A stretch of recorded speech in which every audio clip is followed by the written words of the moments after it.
subhanallah alhamdulillah wa la ilaha illallah wallahu akbar subhanallah alhamdulillah wallahu akbar.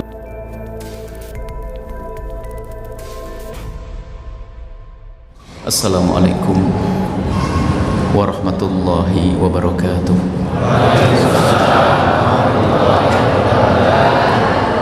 Alhamdulillah alladzi hada man syaa min ibadihi ila jannatihi wa ila siratil mustaqim. Fassalatullahi wa salamu ala al-hadi Sayyidina Muhammad Habibir Rabbil Alamin wa ala alihi al-mutahharin wa ashabihi at-tayyibin wa tabi'ina lahum bi ihsanin ila yaumiddin. Allahumma ya Rabbana hdina fi man hadait, ihdina siratakal mustaqim, rabbana minaz zayg wad dhalal,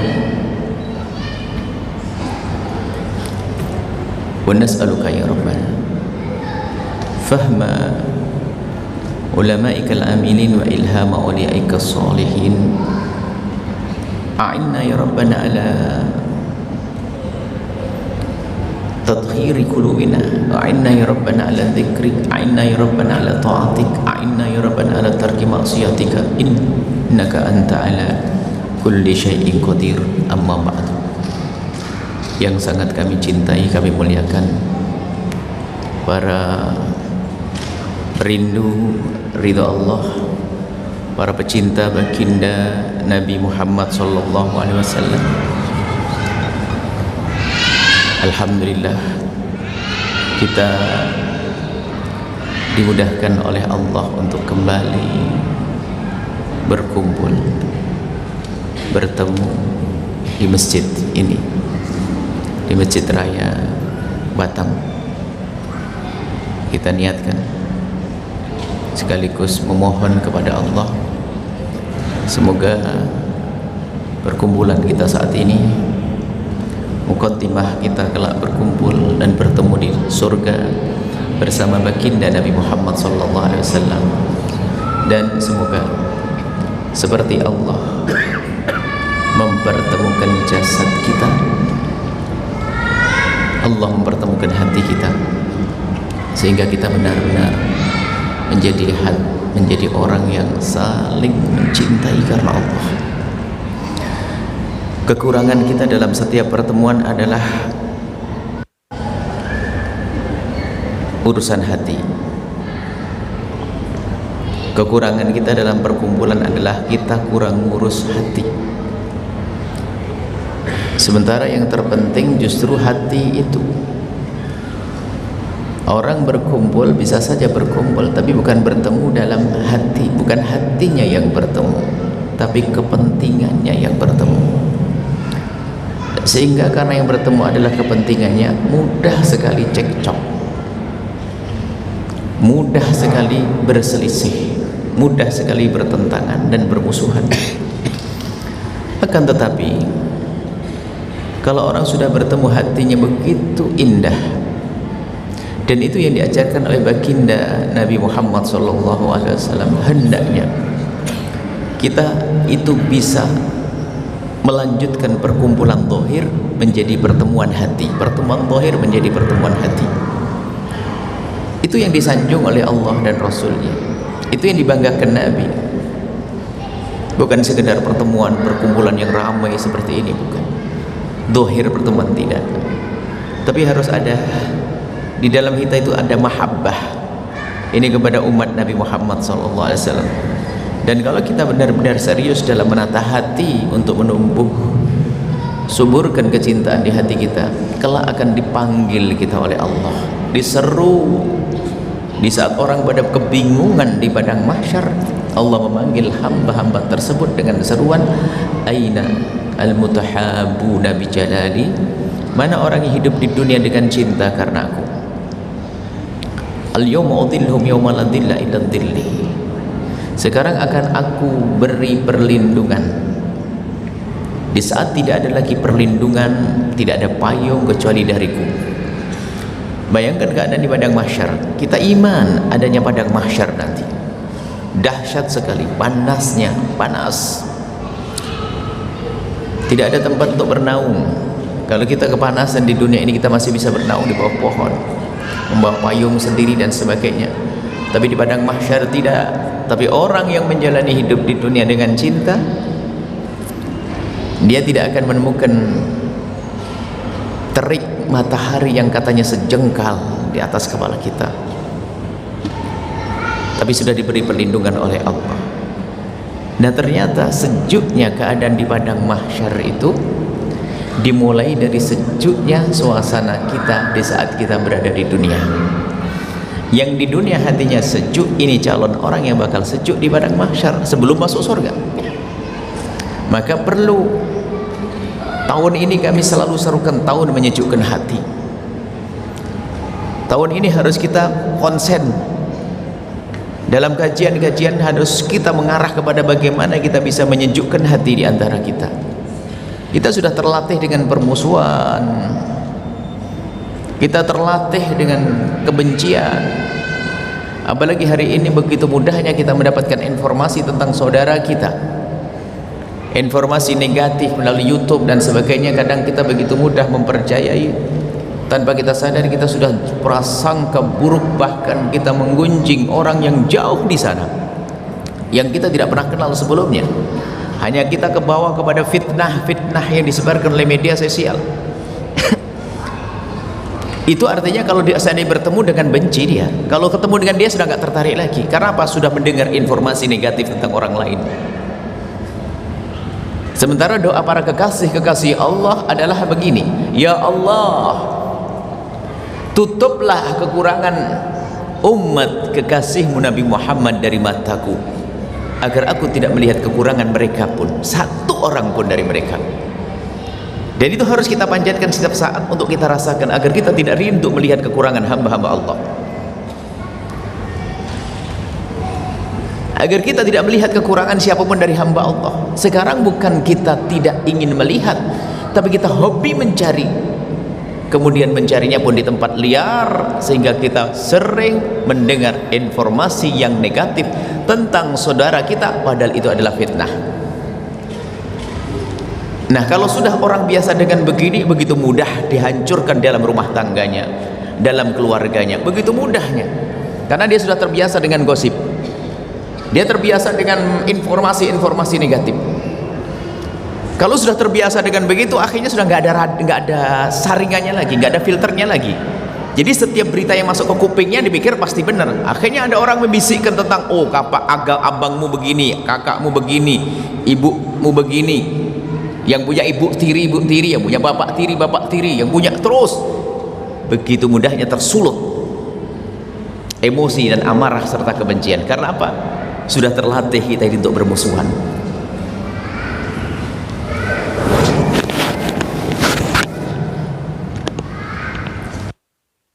Dengan bermusuhan, menyedihkan. Sengaja kita ingin giring semuanya dan kesadarannya kepada wilayah itu, agar kita nanti di saat ingin berbenah serius.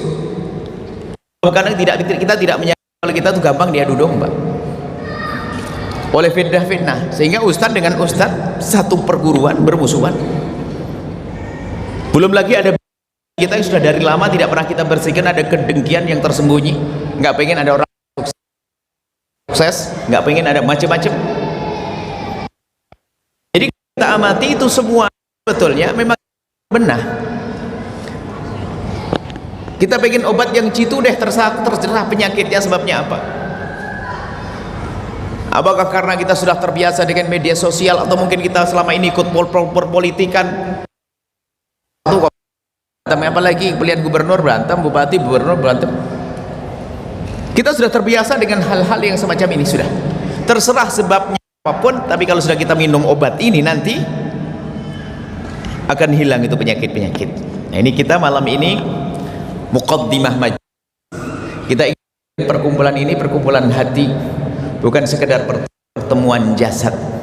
Kalau sudah hati, bulan depan bahkan akan mencari kemarin. Kalau sudah bertemu hati, ini yang terpenting dalam hidup ini. Kita capek dengan pengaduan permusuhan dengan saudara, dengar informasi langsung ditelan mentah-mentah, jangan permusuhan. Coba kalau orang hatinya bersih. Suatu ketika ada Imam Hasan Al-Basri. Imam Hasan Al-Basri itu suatu ketika majelis jamaah, beliau digemari, beliau adalah fasih dan menarik hati. Di majelis beliau tiba-tiba ada satu orang yang berkata, "Imam, aku kagum dengan majelismu, aku kagum dengan perkumpulan ini, penuh dengan ilmu, penuh dengan kesejukan, penuh dengan keteduhan, penuh dengan ketenangan." Imam Hasan Basri hanya mengatakan, "Alhamdulillah, itu semuanya adalah dari Allah, milik Allah. Aku bisa begitu karena Allah beri." Lalu orang tersebut melanjutkan ceritanya, "Akan tapi sayang Imam, kenapa kok masih ada orang yang tidak senang dengan Imam Hasan Basri? Apa maksudmu?" Lalu Ustadz yang ada di sana, kampung sebelah Imam, Ustadz di kampung, kenapa dia membenci Imam Hasan Basri? Setiap hari ngomongin Imam Basri, tapi membenci Imam Hasan Basri. Imam Hasan Basri di saat mendengar aduan semacam itu menyetop sebentar. "Sebentar Pak, kamu bercerita bahwasanya itu orang Ustadz sebelah sana, di kampung sebelah, di kota sebelah, selalu mengolok-olok aku, mencaci aku." "Iya, sekarang aku tanya kepadamu, di majelis ramai begini, kalau kamu bohong, kamu akan dihajar oleh orang-orang ini. Kalau membawa hoax, berita bohong, kalau kamu bohong, kamu akan dihajar oleh orang yang ada di sini." Apa kata orang tersebut? "Sumpah demi Allah saya tidak bohong." Kalau hari ini mungkin langsung berkata, "Ini loh videonya," gitu. "Demi Allah aku tidak bohong." Ingat, kalau kau bohong kau akan dipukuli oleh orang-orang ini. "Demi Allah Imam saya tidak bohong." Baik. Dan jika omonganmu benar, kau pun akan dihajar orang-orang. Kau telah mengadu domba antara dengan dia, telah menanamkan kebencian di hatiku kepada dia. Pilih bohong atau tidak bohong?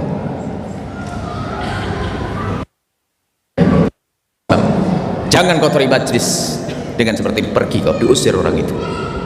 Dia mau ngadu domba ngomongin kejelekan Ustaz. Imam Hasan Basri kepala hatinya penuh dengan cinta, dikasih laporan begitu nggak mempan. Sekarang begitu bodohnya kita kalau dapat informasi tentang seorang, "Ya bener, sini loh, mana buktinya, mana?" Astagfirullah, astagfirullahnya untuk gunjing orang.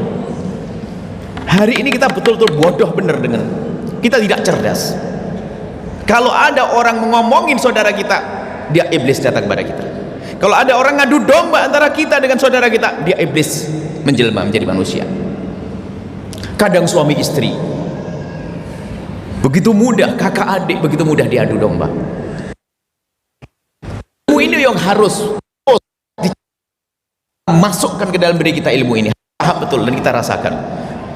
Punya ilmu domba. Kan Basri, kalau kau bohong akan dipukuli, kalau benar kau mengadu domba akan dipukuli juga. Bila bohong atau kita pun harus begitu. Jangan kita terima informasi saja kuncinya ini. Langkah pertama, jangan gampang mempercayai omongan orang yang membicarakan kebaikan seseorang, bahkan langsung saja dia adalah iblis kerudung.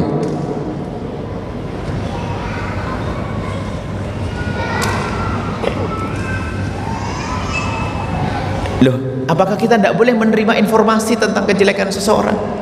untuk membuat kebaikan. Oh, caranya beda.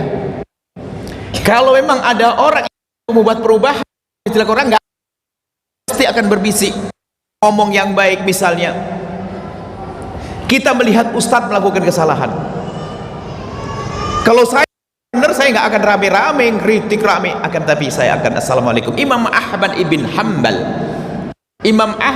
Hanbal ngelihat muridnya itu menyampaikan ceramah. Muridnya berarti kan murid yang Ahmad bin Hanbal menyampaikan, imam kenal dengan sebuah pohon sehingga nggak kena terik matahari, muridnya kena terik matahari. Imam Ahmad lihat akhlak Imam Ahmad, nggak nyaman hati, muridnya kena panas, gurunya nggak kena panas. Mengganjal di hati Imam Ahmad bin Hanbal. Bagaimana Imam Ahmad bin Hanbal? Besok pagi didatangi di rumah muridnya. Jangan sampai ada orang tahu kalau Ahmad bin Hanbal ke rumah muridnya. Orang pasti banyak tanda tanya, ada apa kok didatangi Imam Ahmad bin Hanbal? Datang pagi lalu berkata, berbisik, ada orang tidak di sini? Oh, Imam Ahmad, kenapa? Ada orang tidak? Enggak ada. Aku menyampaikan satu hal. Kemarin aku melihat kau ngasih pengajian, tidak kena terik matahari, jamaahmu kena terik matahari. Tolong jangan lakukan lagi yang demikian itu. Akhlak itu penting. Sekarang gampang, mungkin sudah ada hasad di hati melihat ustadz salah. Kesempatan, tahu enggak saat itu? Astagfirullah, istighfar untuk gonjeng orang. Kelas ustadz ada, kelas yang lainnya ada. Pokoknya kalau kita punya rambu-rambu, pokoknya kalau ada orang ngomongin kejelekan orang, ini bahaya. Tidak. Adapun orang untuk amar ma'ruf nahi munkar itu beda cara. Misalnya ini waspada, kalau kita ngelihat kejahatan, bukan ustadz, orang biasa melakukan maksiatan, naudzubillah, dosa, cara ngomongnya pasti pelan-pelan. Ya akhi, mohon maaf, kenal ini enggak? Kenal dekat, saya akan nyampaikan informasi. Kira-kira kalau saya sampaikan sesuatu, kamu bisa enggak nyampaikan ke dia? Gitu dulu dong. Kalau ternyata tidak bisa, ya kasih tahu dong. Orang nggak bisa nasihati, ngapain kita kasih tahu? Makanya kan beda ada curhat sama gunjing. Kan sering ada orang bertanya, mana bedanya curhat sama gunjing? Kalau gunjing itu adalah kita ngomong kepada asal orang yang tidak bakal bisa menyelesaikan masalah. Tapi kalau curhat, kita ngomong kepada orang yang bakal menyelesaikan masalah kita. Sehingga bahasa curhat pun harus hindari. Karena apa? Curhat itu sudah campur aduk dengan gunjing. Ngomong ini curhat, suamiku begini begini, kok orang sak kampung. Nah ini, jadi waspada. Pokoknya sudah deh, kita harus betul-betul tidak boleh mendengar berita tentang yang negatif tentang orang lain. Itu saja, kita harus membiasakan ini. Ini yang pertama. Kalau sudah kita latih, kita bisa berlaku di rumah tangga kita loh ya. Seorang istri dengar berita tentang suaminya, padahal suaminya nggak ngerti apa-apa, sampai di rumah dicemberutin sama istri. Gara-gara istrinya dapat WA yang salah. Naudzubillah, kotor hati. Akhirnya kita biasa suudon sama orang ya. Begitu capeknya hidup, istri telepon suaminya nggak diangkat-angkat, sudah suudon. Baru kita selesaikan kisah. Istri, ada istri yang suami yang sangat sensitif banget ini. Jadi kalau istrinya terlambat telepon saja, angkat telepon sudah macam-macam. Kamu ini kenapa sih kamu telepon sama siapa ini? Namanya manusia kan hidupnya tidak dengan dia saja. Kan bisa saja anaknya, bisa saja sama anak nasi, bisa saja sholat. Cuma dasar hati kotor begitu, gampang suudon sama orang. Kita harus tahu gambaran hidup tuh kayak gini dulu, lalu gimana solusinya. Kenapa hidup kita kok susah banget? Padahal kita sering hadir pengajian, tapi hati saya kotor, saya ngedengki, saya dendam sama orang, musuhan sama orang. Sehingga bisa jadi amal baik kita tuh habis gara-gara yang ngedengki. Kan disebut ya'kulul hasanat kama ta'kulun narul hatab. Yang namanya kedengkian yang bersemayam di hati seseorang, yang ada di hati seseorang itu menjadi sebab habis kebaikan yang kita lakukan, seperti kayu bakar makan. Seperti apa makan kayu bakar? Ilmu-ilmu ini yang harus kita hadirkan. Ini muqaddimah yang kami hadirkan pada malam ini adalah muqaddimah. Selanjutnya nanti kita belajar nata haji aja deh. Sholat sudah ngerti sholat, apalagi puasa setiap tahun puasa. Tapi ternyata yang kelewat adalah kata Imam Ghazali rahimahullah ta'ala, fardu ain di atas fardu ain, yaitu ilmu menata hati. Bagaimana akan tumbuh cinta di antara kita kalau kuping kita sering bolong, nggak difilter, semua kita dengar. Sering kita mendengar informasi langsung kita telan mentah-mentah tanpa kita camkan, kita renungkan siapa yang ngomong. Jangankan orang biasa, kalau di kita datang orang fasik datang berikan kepada kita, fatabayyanu, hendaknya kita tanya dulu, ditabayun dulu. Nah, ini satu tradisi agar informasi yang masuk ke kuping kita tidak langsung telan mentah.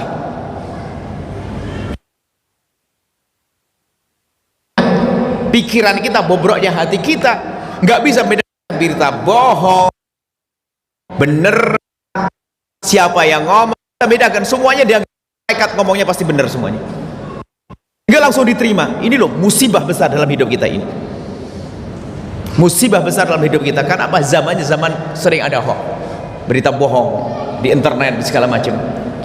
Kadang tiba-tiba kita mendengar informasi ustadz yang ada di sana, informasi kadang-kadang informasi sesuatu yang sangat tidak pantas sudah tersebar di media, padahal di rumah tidak terjadi apa-apa, di tempat tersebut tidak terjadi apa-apa. Kita sudah menelan itu semuanya, bahkan ternyata bukan kita telan untuk diri kita, kita informasikan pada yang lain.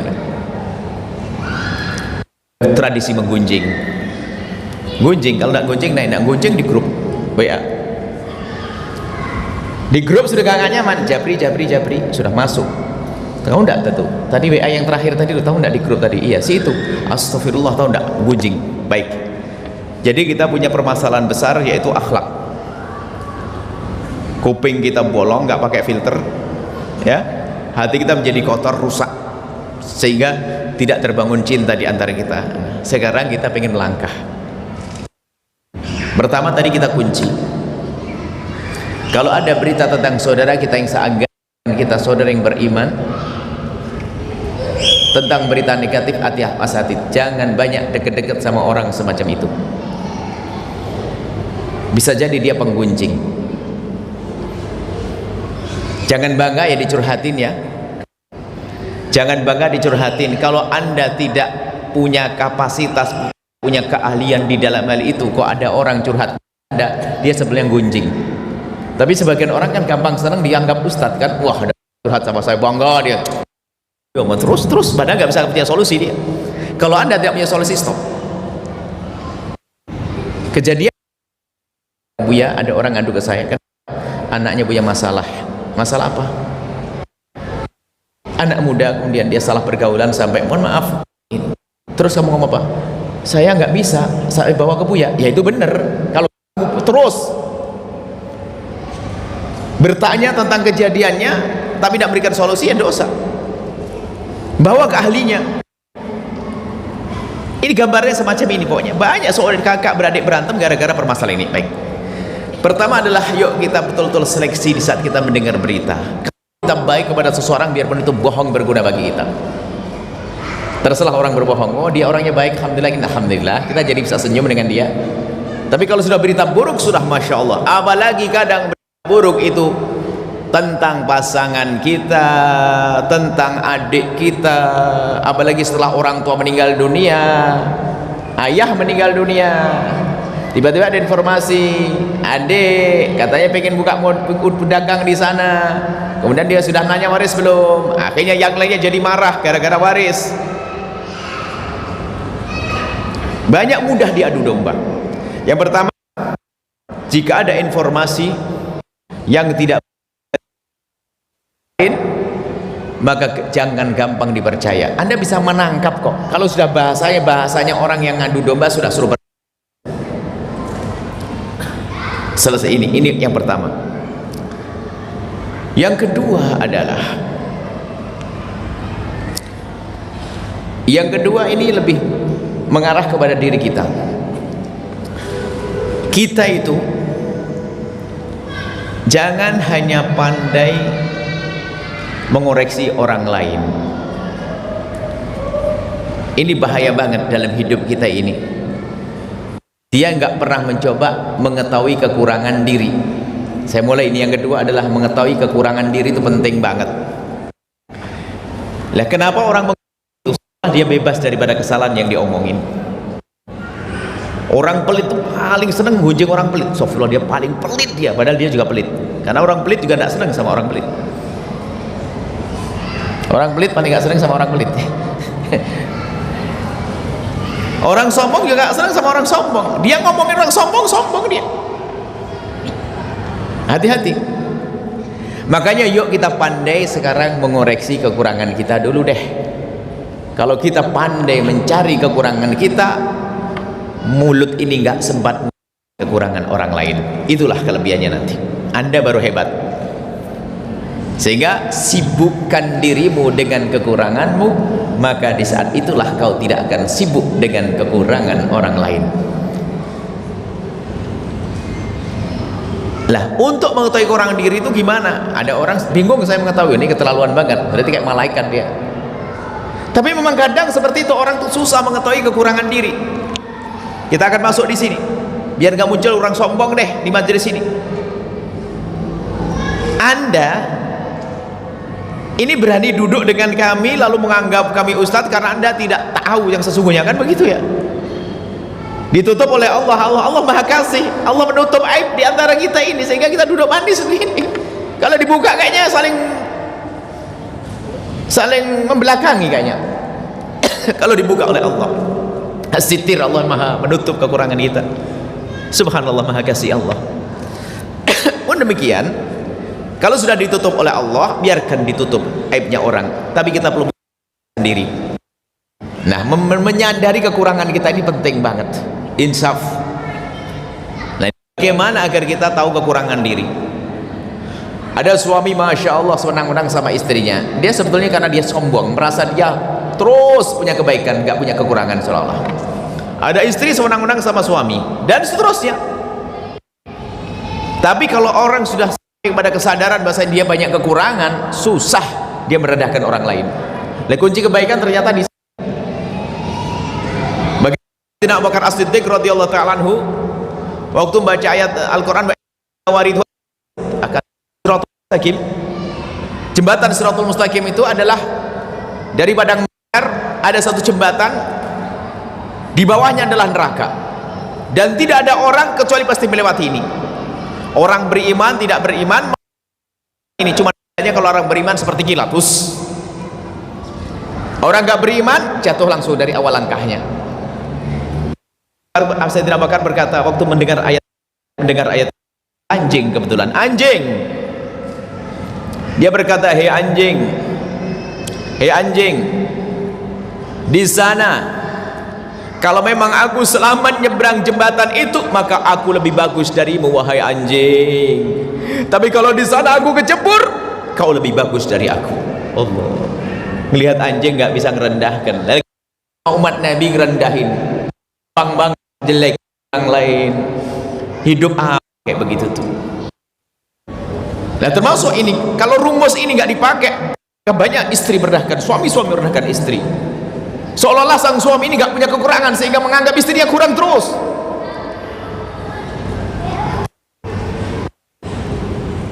Tapi coba kalau selalu menutup, kalau doaku ketika dikabul, makanya saya juga minta kepada Allah, ya Allah, kekurangan saudara-saudaraku dari mataku, ya Allah. Kita minta kepada Allah, biar saya tidak melihat deh kekurangan sedikit pun, tidak usah pusing. Kalau saya melihat, ya Allah, lupakan dengan cepat. Dan saya berharap dikabul doa saya. Jadi kalau ada orang, saya kok melihat aibnya seseorang, mungkin ada orang ngadu kepada kami yang paling nggak pantas disebutkan, pengen cari solusi, saya pengen besok lupa. Jadi saya ketemu lagi, oh dia, kamu yang tanya kemarin, saya nanya, saya pengen begitu. Cuman setan saya juga gede, kadang susah lupa. Biarpun saya pengen lupakan, susah lupa. Bahkan saya pernah doa, ya Allah, aib kekurangan guruku dari mataku. Setelah saya doa begitu tuh saya merasa, loh, kok saya doa begini ini bener toh? Ya Allah, tutuplah kekurangan guruku. Seolah-olah saya mengatakan ada kekurangan di guruku. Saya mikir begitu. Lalu saya adukan kepada guru kami, ya Syekh, pada guru kami, apakah salah kalau saya doa semacam ini? Ya Allah, tutuplah kekurangan guruku dari mataku. Sebab kalau kita punya prasangka buruk kepada guru, habis ilmu saya. Ya Allah, tutuplah kekurangan guruku dari mataku. Apa kata guru? Seharusnya doamu itu bukan berarti mengatakan gurumu punya kekurangan. Tapi semua guru punya kekurangan, manusia punya kekurangan. Akan tapi hendaknya semua orang punya doa semacam itu. Kekurangan ibu dari mataku. Kalau kita lagi marah sama seseorang, ya Allah, kekurangan hambamu itu ya Allah dari mataku. Tutup di tengah malam.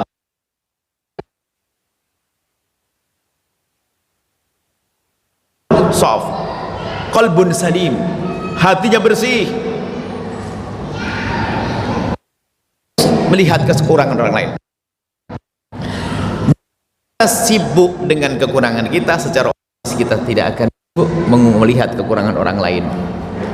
Paling tidak, kita banyak kekurangan, susah kita merendahkan orang lain. Susah kita merendahkan orang lain. Nah ini, maka yuk cari kekurangan kita. Gimana cara mengetahui kekurangan kita? Hari ini pelajaran pertama, yuk kita koreksi deh. Jangan paling bersih, paling ini. Dengan ibadahnya, dengan puasa Senin Kemisnya, dengan tahajudnya, dengan majelisnya, dengan paling banyak majelisnya. Ada dalam istilah adalah kecongkaan dalam beragama. Beragama itu bikin congkak loh ya. Imamnya orang congkak dalam beragama itu juga ada. Ada punya imam. Namanya iblis. Iblis itu jadi sombong kayak begitu bukan karena kebodohan dosa-dosanya, tidak. Tahu kisah iblis? Iblis itu adalah makhluk Allah yang sebelum diciptakan Nabi Adam, dia adalah ahli ibadah. Bayangkan, ahli ibadah. Sampai disebutkan tidak ada tempat yang diciptakan oleh Allah kecuali iblis pernah sujud di situ. Begitu hebatnya sujudnya iblis, ibadahnya iblis, diangkat oleh Allah, dikumpulkan bersama malaikat. Di saat dikumpulkan malaikat, sudah kelasnya kelas malaikat, biarpun dari iblis. Tentunya mulia dong, seharusnya kan begitu. Bersama malaikat. Suatu ketika mbah kita Nabi Adam diciptakan oleh Allah. Baru diciptakan oleh Allah, mbah kita terwujud. Allah memerintahkan wa idh qulna lil malaikati isjudu li adama fasajadu. Di saat Allah memerintahkan kepada malaikat untuk sujud kepada Nabi Adam, iblis ada di dalamnya, rombongan malaikat. Fasajadu, semua sujud illa iblisa, kecuali iblis. Aba wastakbar. Yang tidak boleh sujud iblis. Kenapa iblis tidak sujud? Oh, alasan dia beralasan iblis itu. Dia cerdas, mikir. Cuman dia kesombongan, dia mikir. Aku yang sudah beribadah ribuan tahun dengan prestasi maksudnya aku sudah jadi kiai puluhan tahun, ini ceramah sana sini. Menggila bayangin gila. Suruh hormat, sujud kepada Adam, santri baru yang belum punya prestasi ibadah. Cukup. Ini congkak beragama itu kadang begitu, punya majelis paling gede, yang lainnya gaya-gaya semua di hari ini pun banyak. Makanya waspada, jangan anda itu kecongkaan dalam beragama itu, hati-hati, bahaya banget untuk iblis itu. Namanya apa? Iblisi. Gampang merendahkan itu. Kok aku suruh sujud hormat kepada Adam, ini gimana kisahnya? Prestasi kan? Saya sudah ribuan tahun. Sampai ditanya kenapa kau tidak sujud kepada Adam? Apa jawabnya? Ana khairun minhu. Oh, ketahuan dia merasa lebih baik. Dalam Al-Quran, ana khairun minhu. Ana itu sehingga jadi bahasa sombong tuh anani, egois. Anani. Orang pakai mengaku, suka aku. Paling hobi dengan aku, dia aku, anani, egois. Ana khairun minhu. Aku lebih bagus daripada Adam. Ajib. Apa dalilmu? Kok kamu mengatakan lebih bagus daripada Adam? Ya Allah, kau ciptakan aku dari api, kau ciptakan Adam dari tanah. Siapa yang mengatakan api lebih bagus dari tanah? Tidak mengatakan api lebih bagus dari tanah, tidak ada mengatakan tanah lebih bagus dari api, tidak ada mengatakan cahaya lebih bagus dari tanah, nggak ada. Itu semua kalau Allah sama. Yang menjadikan tidak sama kalau dia diberi oleh Allah kemampuan untuk berbuat baik, nggak ada beda. Mana? Siapa yang mengatakan bahwasanya api lebih bagus dari tanah? Dan siapa yang mengatakan tanah lebih bagus dari api? Khayalannya iblis sebetulnya. yang ada dalam dirinya, karena dia sudah merasa punya kebaikan yang banyak, punya ibadah yang banyak, sehingga mudah merendahkan orang lain. Sampai hari ini pun juga jadi kepada siapapun, karena dia sudah jago ngaji, anaknya alim semuanya. Wah, actionnya juga yang ngeliat, astagfirullahaladzim, ya Allah, astagfirullah, astagfirullah ini sambil mulutnya turun ke bawahnya, astagfirullah. Beda kan? Astagfirullah gini gak enak banget, astagfirullah, astagfirullah, ya Allah, astagfirullah. Iblis itu ada di kecongkaan. Lah dia tidak sadar kalau dia juga punya kekurangan. Makanya kita perlu mencari kekurangan diri kita adalah berat, susah. Sebab nah ini. Tapi orang pertama, langkah awal itu biasakan kita merenungi kekurangan kita. Harus kita belajar. Tidak tidur saat kita duduk sendiri, kita ngurangi kekurangan kita, agar kita berbenah, agar kita buat perubahan dong. Dimulai dari urusanku dengan Allah. Sholatku bagaimana ya Allah? Aku sholat sering telat, subuh tidak tepat waktu. Dengan Allah terus mikir, kalau boleh dicatat ya Allah, ya betul, astagfirullah. Dengan ayahku, dengan ibuku, padahal aku ngerti itu dosa, kenapa aku masih sering ngangkat suara? Oh, dengan suamiku, dengan istriku, kita perlu terus mencari-cari kekurangan kita. Kita sering dengar kata tobat ya, kosong orang bertobat yang tidak menyadari kesalahannya. Itu kan bahasa yang tidak dicermati. Tobat, tobat, tobat. Ya, sadar dulu baru tobat. Lah langkahnya di sini dulu kan bicara tobat. Kalau Imam Haddad mengatakan kalau kita sebetulnya kita ingin masuk wilayah tobat sebetulnya malam ini. Cuman kita lupa. Kata Imam Haddad, kalau orang ingin masuk wilayah kebaikan, kemuliaan, pintu pertama harus dimasuki adalah tobat. Kalau mesin, turun mesin, mandi besar, cuci apa gitu untuk bisain. Cuman untuk sampai kepada wilayah tobat ini nggak gampang kecuali orang sadar. Oh dia tobatnya, kata Rabi'ah Adawiyah. Banyak orang istighfarnya belum istighfari. Yaitu istighfarnya tadi kan belum istighfari. Astagfirullah ya Allah, astagfirullah. Istighfar belum istighfari itu. Bukan istighfar astagfirullahaladzim ya Allah aku mohon ampun wa ta'ala. Istighfar rendahkan orang lain. Dan alangkah banyaknya kisah itu. Coba. Dan saya kasih rambu-rambu lagi ini. Rambu-rambu buat saya sendiri sebelum yang lainnya. Semua omongan ini adalah bukan untuk orang lain deh. Kadang kita tuh kalau mendengar cerita kesombongan yang kebayang kesombongan orang lain bukan diriku. Kalau bicara tentang dengki orang lain bukan diriku, soal kita itu bukan manusia lagi. Jadi biasakan kalau kita mendengar petuah, jadikan itu adalah untukku sebelum untuk orang lain. Untukku sekaligus tadi untuk koreksi. Nah, orang kalau ingin koreksi diri berusaha dong buat catatan dan sebagainya. Dengan kenapa kok aku mudah marah dengan istriku? Bukankah dia telah melahirkan 3 anakku? Kenapa kok aku kok emosi, betul, gampang emosi. Dengan orang lain saya bisa lemah lembut, dan ini banyak terjadi.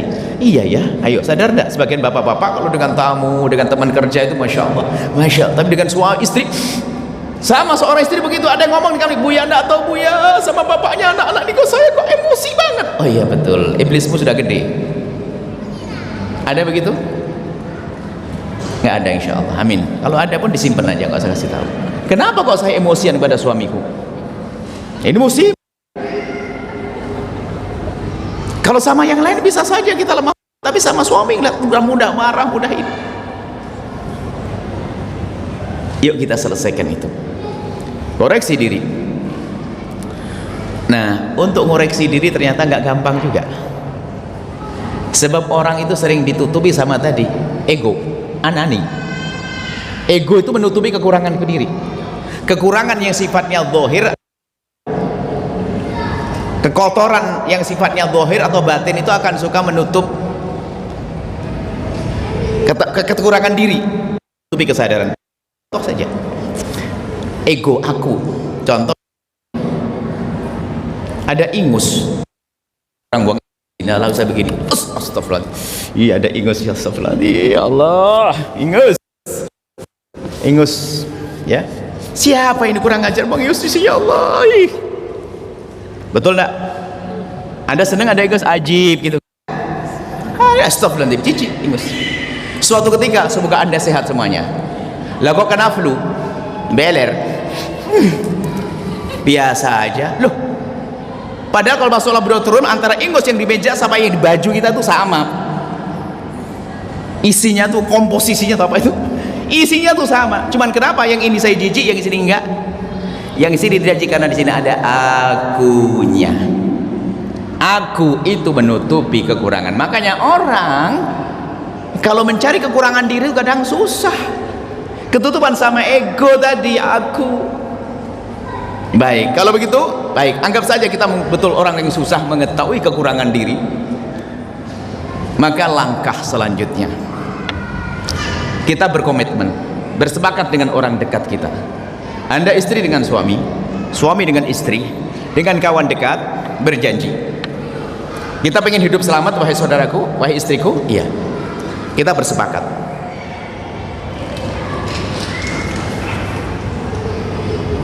Biasakan, ini yang sering kami serukan, budaya saling mengingatkan, mudah mengingatkan dan mudah diingatkan. Itu adalah rumus hidup yang paling gampang untuk hidup indah di rumah tangga kita. Kalau perlu Anda besok bikin stiker gede, mudah mengingatkan, mudah diingatkan, taruh di atas ranjang. Kalau istri Anda agak rewel, tunjuk aja begini. Ingatkan kok cemberut ya, langsung punggung, nggak mau ngomong, kan biasa istri kalau marah begini gitu kan. Kalau suami kan jelas banting pintu atau keluar lama-lama gitu aja, biasa. Beda itu model-model begitu, ya betul. Nah gitu. Kalau sudah mulai diingatkan, mulai berubah, langsung aja tunjuk tuh, mudah mengingatkan dan mudah. Orang hebat nanti bakal selamat. Nah, dalam hal ini kita berkomitmen dengan pasangan kita. Serius, istriku, saya pengen selamat, pengen baik. Tolong, jika ada kesalahan sekecil apapun padaku, jangan menunda untuk mengingatkan saya. Berjanji mulai saat ini, bismillah, kalau kau betul istriku. Baik, seorang istri pun harus berani berkata begitu. Kira-kira apa yang terjadi di rumah kalau ini terjadi? Beres. Di samping semua berhati-hati jangan sampai ditegur oleh pasangannya, kemudian di saat kebetul sang istri mengingatkannya, langsung sambut, istriku, terima kasih. Sebelum aku menikah denganmu, aku kira kau dulu cantik. Setelah aku dan mengingatkan, ternyata kau jauh lebih cantik. Waduh, enaknya hidup kayak begitu tuh. Beri motivasi orang yang berani ingatkan kita, jangan dicemberutin, tak lagi dong ingetin. Kita sering bodoh, orang ngasih hadiah istimewa kita bentak. Itu kan hadiah. Memberi petunjuk itu kan hadiah kita agar kita dia kejebur ke neraka. Cuman karena kebodohan kita di saat diingatkan kita marah, kan begitu. Kalau Imam Ghazali menggambarkan dengan sederhana, kita itu lihat maslahahnya, manfaatnya, jangan lihat caranya. Ada orang, Imam Ghazali menggambarkan, kala jengking merambat di lehernya, di bajunya, sebentar lagi ke leher. Kalau sudah merambat di leher, orang itu kaget, ada yang remet, ada yang merambat, kan refleks pasti begini, nyengat itu nanti. Nyengat karena diginiin apa ini. Yang di belakang itu rupanya sahabat yang sangat mencintainya. Ngelihat kala jengking ngerambat mau ke leher, langsung dipukul dengan keras. Wah, kaget. Ada kala jengking terkapar. Kira-kira yang dipukul tadi itu terima kasih atau marah-marah? Terima kasih. Marah, kurang ajar kau pukul kala jengking di leherku. Nggak ada ngomong begitu. Dia cerdas, makanya hendaknya kita cerdas kalau diingatkan sama orang, jangan marah-marah. Cuman kalau sudah ada komitmen begitu, insya Allah meredam itu amarah. Suami juga begitu, khususnya Anda yang suka marah itu, Anda harus mulai hari ini praktek untuk ngerem amarah Anda, emosi Anda. Istriku tercinta, kau tahu jadwal marahku sehari 7 kali. Waduh. Cuman saya hadir pengajian malam ini, kelihatan malam ini betul malam rahmat buat saya. Kenapa bang? Kok saya tiba-tiba pengen ngomong kepadamu sayang? Ngomong apa bang? Mulai malam ini, kalau aku salah tolong segera ingatkan. Kalau kamu takut lewat WA aja deh. Minggir kau ke dapur, jangan di kamar, tapi kirim WA nanti. Saya jamin pokoknya besok saya belikan anting 2 gram. Pokoknya setiap sekali ingatkan anting. Enggak, maksudnya membiasakan. Jadikanlah pasanganmu itu berani mengingatkanmu. Itu harus Anda orang hebat. Jangan bikin takut. Diam cerewet perempuan, baru ngaji 3 kali aja. Ini suami tak ditendang jauh-jauh. Tendang. Sama istri Masya Allah, dan diingatkan suaminya, wah Masya Allah, ngomong sih enggak, cemberut enggak ngomong, enggak masak nasi, enggak nyuci baju.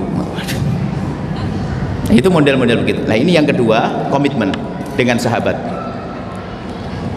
komitmen dengan sahabat untuk saling mengingatkan, itu penting banget. Langkah ini ayo kita ambil deh. Kalau Anda bisa mencoba langkah ini, luar biasa. Lakukan bismillah karena Allah. Yang suka emosian, yang suka marah, sadari percuma Anda dengan emosi-emosi yang sampai mencaci pasangan, mencaci sahabat. Anda tidak akan menemukan kekurangan diri Anda sendiri. Kalau Anda orang lain, Anda bikin takut untuk mengingatkan Anda. Bukan waktunya melihat orang lain, melihat diri sendiri hari ini. Kalau mau itu aku akan membuat perubahan. Selesai. Di saat orang lain sudah. Yang ketiga, bagaimana agar saya tahu kekurangan saya? Dengar apa kata orang yang tidak senang dengan Anda. Orang musuh kita. Jadi orang nggak senang sama kita atau musuh kita, itu kalau ingin mengkritik itu biasanya sudah mencari bertahun-tahun dia. Makanya kalau ada orang ngolokin kita, tenang aja. Jangan kan benar dia, karena dia memang orang nggak senang sama saya sudah lama. Ngomong dasar kau sombong begini. Dia bukan orang main-main ya. Dia sudah lama nggak senang sama saya orang ini kayaknya. Berarti benar ini. Kalau nggak sombong nggak mungkin ya. Artinya apa? Orang yang memusuhi kita itu kalau ngomong sesuatu tentang kejelekan kita, biasanya itu benar. Karena apa? Dia biasanya sudah mencari sudah jauh-jauh hari, sudah lama. Nah ini diantara. Kalau tiga ini kita kumpulkan, koreksi diri, komitmen dengan orang dekat dengan kita untuk mengingatkan kita. Yang ketiga adalah biasa mengambil hikmah dari caci maki orang lain. Sebetulnya kan sederhana, ini juga dalam hal ini juga maknanya besar. Kalau di dalam pembahasan mutasawuf itu adalah satu bahasan khusus. Jadi gini Imam Ghazali, kalau kamu dijelekin sama orang, kamu dibilang kau begini-begini, kok gampang buksimu? Coba jadi orang yang tenang, kata Abu Ghazali. Tenang gimana Imam Ghazali? Coba kamu pikir, kamu dibilang kau begini, jelek dengan segala cerian, tinggal kau pikir saja, kamu benar-benar jelek atau tidak? Tidak. Lah kalau tidak kenapa marah? Wong tidak, tinggal bilang begini aja, oh aku tidak seperti itu, kan nyantai. Kalau kamu jelek, ya memang kamu jelek, ngapain kamu juga marah? Kan memang kamu jelek, lah mau apa lagi? Hidup kok. Jadi omongan lawan itu dijadikan, wah ini benar itu, saya tidak usah mencari-cari kekurangan saya sudah. Dan betul itu banyak sebagian orang kurang waspada, kecuali saat ada lawan yang membencinya. Kita kurang waspada dalam pergaulan kita. Mungkin cara bergaul kita, cara bisnis kita, ada orang mendengki kita misalnya, lalu mengatakan, Ustadz apaan urusan masih dengan riba. Dia benci kita, maksudnya pengen menjatuhkan kita di mata orang lain. Tak taunya benar kita masuk riba. Sebenarnya tidak usah marah. Alhamdulillah dia membenci saya, tapi mengingatkan saya, memang saya masih urusan dengan riba. Tinggal gitu saja. Nah, ini setelah kita dengan modal yang kami sebutkan selalu mencari kekurangan kita, baru nanti kita masuk langkah selanjutnya. Apa itu? Langkah tobat, insyaallah pertemuan selanjutnya. Setelah orang menyadari bahwa saja dirinya punya kekurangan, ketahuilah Allah Maha Pengampun. Allah Maha Kuasa untuk memberikan perubahan kepada kita, asal kita serius. Jangan putus asa. Ini bahasan selanjutnya. Jangan putus asa. Sejelek apapun dirimu, Allah bisa menjadikan dirimu mulia. Kalau bicara siapa orang paling jelek hari ini, jauh lebih jelek Sayyidina Umar sebelum masuk Islam. Kalau ada orang jahat jelek hari ini, nggak punya target membunuh Nabi kok. Tapi Sayyidina Umar targetnya membunuh Nabi, memusuhi Nabi, mengganggu Nabi. Tapi setelah Allah berhidayah, bagaimana Sayyidina Umar menjadi orang mulia. Kalau ada orang jahat hari ini, tidak akan sejahat Khalid bin Walid sebelum masuk Islam, memukul mundur pasukan baginda Nabi waktu di perang Uhud, ditakuti oleh kaum muslimin. Bayangkan berapa banyak kaum muslimin yang dihabisi waktu itu. Tapi setelah Allah berhidayah kepada Sayyidina Khalid bin Walid, selesai kisahnya. Maka setelah itu jangan sampai ada yang merasa terpuruk. Dosa apapun, anggap saja naudzubillah, zina, iya, mabuk, iya, judi, iya, ketahuilah kita punya Tuhan Allah yang Maha Pengasih. Kalau Allah berikan pada kita kesadaran akan itu dosa, itu bersyukur. Allah mengingatkanku, menjadikan aku sadar dosaku banyak. Langsung lihat pintu pengampunan Allah yang sangat luas. Jangan ragu menuju ke sana. Yang katanya hari ini paling jelek, besok menjadi paling baik. Tapi kalau orang tidak masuk wilayah hari ini, biarpun katanya istighfarnya banyak, sholatnya banyak, tapi dia orang sombong, dia tidak pernah menyadari kekurangannya, nggak nyampe kepada Allah, kelas iblis. Maka tahapan ini harus Anda lakukan dulu sebelum Anda bicara tentang tobat nanti. Yang jelas pintu tobat adalah sangat luas, dan insya Allah pertemuan yang akan datang kita akan bahas tobat dengan sesama, tobat dengan Allah ada sendiri insya Allah. Ini langkah-langkah kita. Jadikanlah kami nyeru kepada diriku sendiri. Apa yang kami omongkan, apa yang kita dengar hari ini adalah untuk kita dulu, tidak usah bicara untuk orang lain. Macam kuping saya mendengar omongan saya harus belajar. Jadi jangan mengatakan oh Buya sudah hebat. Oh enggak, Anda harus waspada. Setiap yang saya omongkan itu adalah yang ganjel di hati saya, biasa begitu.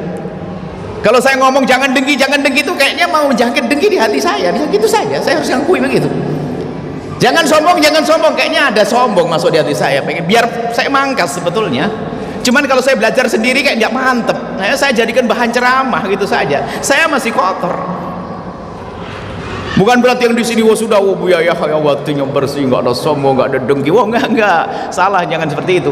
Sebenarnya saya itu pengen cari kawan belajar bersama. Cuman ya caranya begini aja, bareng-bareng kita, ya sama-sama. Kan semangat begini kalau kita belajar bareng begini. Kalau belajar renung sendiri kayaknya lambat banget sih. Insya Allah semuanya selamat nanti. Ini langkah awal. Setelah itu Anda akan mudah memerangi dengki Anda. Dengki ada, siapa bilang nggak punya dengki? Sombong ada, kita manusia kok, hawa nafsu kok. Cuman begitu mudahnya kita merangi itu semuanya karena langkah-langkah tadi. Ini langkah pertama. Insya Allah pertemuan yang datang kita masuk wilayah namanya tobat. Gimana kita masuk wilayah tobat, gimana caranya? Insya Allah pada pertemuan yang akan datang. Wallahu a'lam bissawab. Baik para hadirin hadirat, para jamaah majelis al-Badr, para pemirsa, para pendengar radioku dimanapun Anda berada, saatnya kita memasuki sesi tanya jawab. Namun sebelumnya ada pertanyaan dari media sosial Buya, dari hamba Allah di Singapura. Assalamualaikum warahmatullahi wabarakatuh Buya. Waalaikumsalam warahmatullahi wabarakatuh. Buya Afwan ingin bertanya, alhamdulillah ada seorang istri yang rajin hadir kajian rutin muslimah yang ada di sekitar setempat. Namun istri tersebut rajin juga beli baju seragam majlis tersebut. Kalau dihitung-hitung hampir 2 bulan atau 3 bulan sekali beli seragam. Bagi suami yang uangnya pas-pasan, bagaimana cara menyikapinya Buya? Syukron katsiran. Nasihat yang pertama adalah, ini ada nasihat buat istri, nasihat buat grup, nasihat buat suami. Ada 3 nasihat. Pertama, nasihat buat grup majelis taklim. Majelis taklim adalah satu tempat untuk cari pahala, namanya lahan cari pahala. Pondok pesantren juga begitu, dakwah juga begitu sama.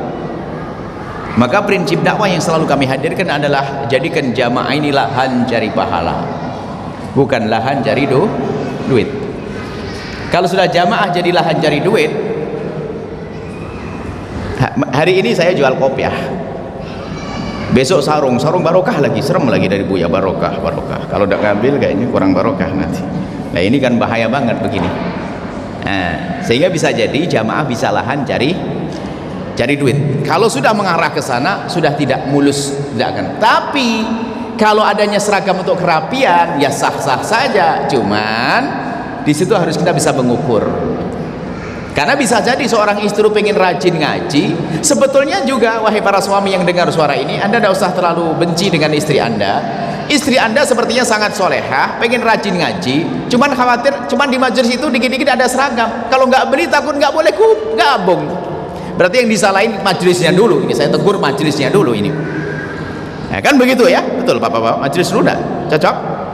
Majelis dulu. Jadi tolong majelis itu ringankan seringan-ringannya. Kalau bisa seragam bagus, kalau tidak bisa yang penting baju menutup aurat. Jangan dijadikan orang menghadiri majelis bingung urusan seragam, sehingga gara-gara seragamnya beda, nggak khusyuk dari awal, nggak bisa dengar pengajian karena dilirik oleh semua yang hadir. Berubah dong, sudahlah. Kalau bisa seragam alhamdulillah demi kerapian, tapi jangan menjadikan itu semua terpaksa. Kecuali ada donaturnya satu orang kaya bagi-bagi, alhamdulillah, itu lain cerita. Sebab orang betul ekonomi berbeda-beda. Bahkan jadikanlah majelis itu semua orang bisa masuk ke dalamnya. Si kaya bisa duduk di situ, si miskin juga duduk di situ. Bahkan setelah duduk di situ, nggak ada lagi siapa yang kaya, siapa miskin. Semuanya adalah penuntut ilmu wasiatnya Rasulullah. Selesai. Jadi majelis dulu yang kami sampaikan. Ya, betul ini kalau sudah dibuat seragam, ya nggak seragam nggak bener, gatel itu badannya. Jadi gak enak, serba salah. Mau datang gak punya seragam, mau datang pengen ngaji, akhirnya berani kendingin ngomong sama suami, gajinya pas-pasan, repotin suami. Nah, jadi di sini dulu dah kuncinya adalah di majelis para ustadz dan sebagainya. Nah, kalau ternyata nanti harus ada seragam kemudian tidak mampu, sepakat dong dibantu oleh yang lainnya. Jadikan majelis itu semudah-mudah untuk orang hadir, itu saja. Kemudian wahai para istri, suami juga, majelis taklim adalah betul-betul tempat menuntut ilmu untuk cari ridho Allah. Para suami juga demikian, majelis ini adalah untuk cari ridho Allah, dakwah untuk cari ridho Allah. Tapi ada ibu, bapak-bapak senang ngaji itu karena dia malas kerja, alasannya pengajian. Bahkan mungkin ikut Buya Yahya atau ikut majelis Buya, alasan padahal dia malas cari nafkah. Dakwah ke sana kemari, malas cari nafkah. Ini penyakit juga. Ada ibu-ibu yang juga malas ngurusi rumah tangganya, itu alasannya dikit-dikit pengajian. Suami nggak bisa ngelarang, suaminya orang soleh mau pengajian, dia nggak bisa ngajar, nggak boleh. Tapi apa? Piring numpuk nggak dicuci, baju nggak dicuci, rumah kotor. Itu bukan anda wahai ibu yang soleha. Tapi ada ibu begitu tuh. Jadi hadir pengajian untuk lari daripada tugas-tugas ibu rumah tangga. Jadi bahkan ada lagi pengajian jadi tren karena sudah dibentuk pengajian keren orang kelas menengah ke atas. Pengajian jamaah haji karena dia pernah grup jamaah haji, pengajian pelas. Bukan begitu wahai hamba Allah. Pengajian itu untuk menjadikan kita tawadhu di hadapan Allah, bukan untuk menjadi kita sombong di majelis. Kalau sombong di majelis, tapi namanya madhab iblis, ngaji untuk tambah sombong. Ya, jadi sebab kelihatannya jadi bulan-bulanan kan suami nggak saya tegur deh. Tapi sudah terlanjur saya bilang, ya saya tegur, wahai suami, ya kalau memang anda mampu dan seragamnya wajar, ya jangan pelit-pelit dong. Masa pelit banget sama istri? Sudah cukup dinasihati semuanya. Ya, kalau mau seragam untuk ya biar istiqomah pengajiannya. Tapi yang terpenting dalam majelis itu adalah kekhusyuan anda. Anda datang dengan hati yang berbaju dengan takwa, hati yang berbaju dengan keimanan, hati yang betul-betul ini kerinduan kepada kebaikan, itu jadikan anda beres. Insya Allah itu saja.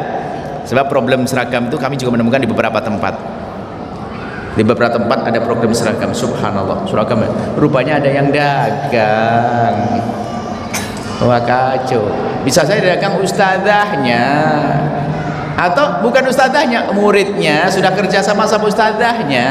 Ustadzah nanti dapat berapa persen ustadzah? Sudah nggak benar begitu tuh. Mohon maaf kalau ada yang semacam itu. Ini Buya bukan anda. Ini ada yang ngadu ke saya. Kalau ini mah baik semuanya, solehah semuanya. Cuma bisa saja semacam itu. Tapi kita ingin menjadikan bahwasanya, jadikan majelis itu semua orang enak masuk ke dalamnya. Jangan ada kelihatan. Jangan dibeda-bedakan si kaya, si melarat, sini tidak. Yang datang kepada baginda Nabi Abdurrahman bin Auf, orang kaya raya. Tapi ternyata ada Abu Hurairah yang setiap hari kelaparan.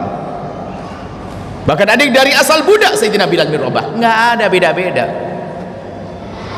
Siapa yang paling mulia nanti di akhirat? Siapa yang paling dekat dengan baginda Nabi? Yang paling tulus, bukan jaminan yang di depan. Tapi kita akan berlomba kita untuk dekat semuanya. Nggak ada yang beda nanti. Kita satu barisan, kan satu rombongan. Inginnya begitu. Yang paling tulus, bukan yang paling ustad.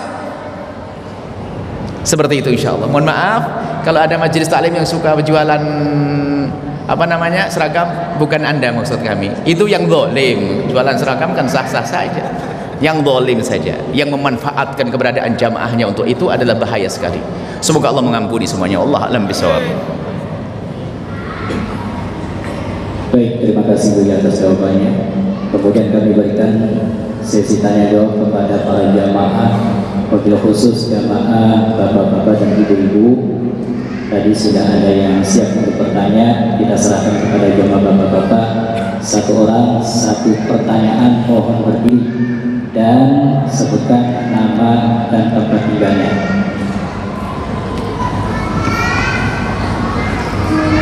Assalamualaikum warahmatullahi wabarakatuh. Assalamualaikum warahmatullahi wabarakatuh. Allahumma shalli ala sayyidina Muhammad. Saudara, Perkenalkan Buya, nama saya Marwanto. Saya wali santri Al-Bajah Tafakuh bahasa Arab di Wanasaba. Anak saya bernama Nafira Salsabila Marwanto, Masya Allah. nomor 5889. Ya, ini mungkin tahun yang kelima di Al-Bajah, dan baru kali ini saya bisa bertatap muka langsung dengan Buya. Selama ini kita berkomunikasi. Masya Allah. Terima mohon maaf. Ya. Keteledoran kami, wali santri 5 tahun saya belum pernah ketemu, berarti saya yang salah. Maafkan kami, bukan Anda. Siap, Buya. Kita beberapa kali komunikasi. Asik. Pertanyaan. Terima kasih Buya. Pada malam hari ini saya akan mengambil hikmah dari kajian pada malam hari ini, yaitu pertama perihal koreksi diri Buya ya. Kedua perihal komitmen, dan ketiga adalah ambil hikmah dari cacian orang lain. Dari ketiga hal ini memang semuanya sangat baik, tetapi mohon petunjuknya Buya.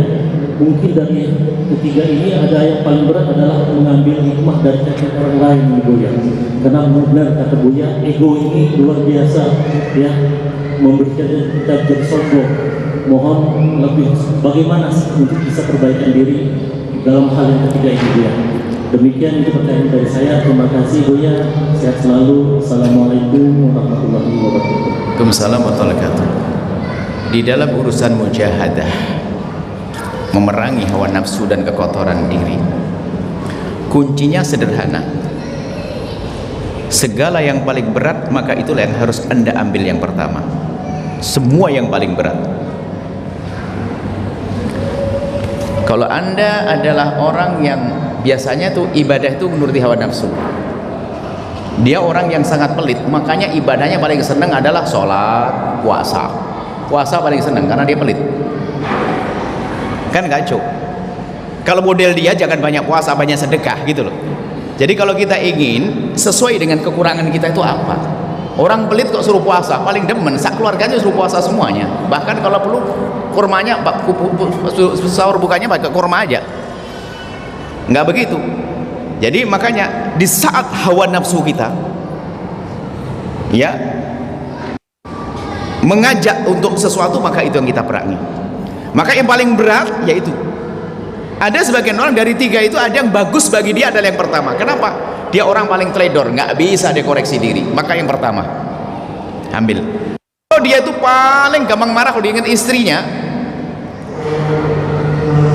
diingetin istrinya, berarti ambil yang kedua. Jadi semuanya sebetulnya berat bagi sebagian orang. Ada orang bisa yang pertama enteng, saya koreksi diri dia gampang, tapi di saat diingatkan oleh orang lain pasti dia emosi. Berarti bagimu adalah ambil yang kedua yang paling banyak. Jadi sesuai dengan kekotoran masing-masing. Ya gitu. Jadi kekotoran masing-masing ya. Orang sombong ibadahnya adalah sederhana. Bagaimana kita membuat satu perilaku yang tawadhu, mungkin kita salaman dengan yang lebih muda, dengan kita untuk cium tangan seorang, mungkin kita macam-macam. Jadi orang harus tahu kekurangan diri, maka obatnya adalah dari situ.